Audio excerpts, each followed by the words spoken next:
Вы знаете, не бывает плохого народа. Есть конкретные плохие и хорошие люди. Это надо всегда помнить. Что у нас в Абхазии, у нас в абхазской среде немало прекрасных людей. Людей, которые носят форму, вот, оружие носят, защищают наше спокойствие. Они работают в разных структурах. Они работают и служат в Министерстве обороны, Министерство внутренних дел, Генеральной прокуратуры.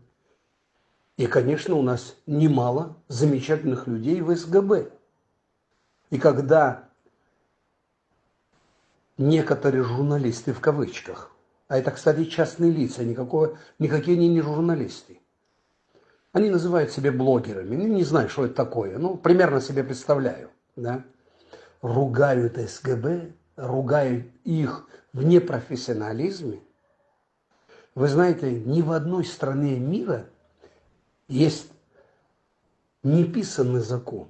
Не принято ругать собственные спецслужбы, потому что это очень опасно. Спецслужбы – это люди, которые служат государству, Конституции, они присягу давали.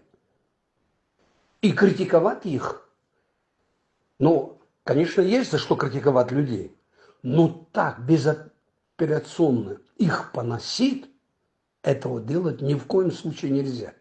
Это не в интересах нашего общества.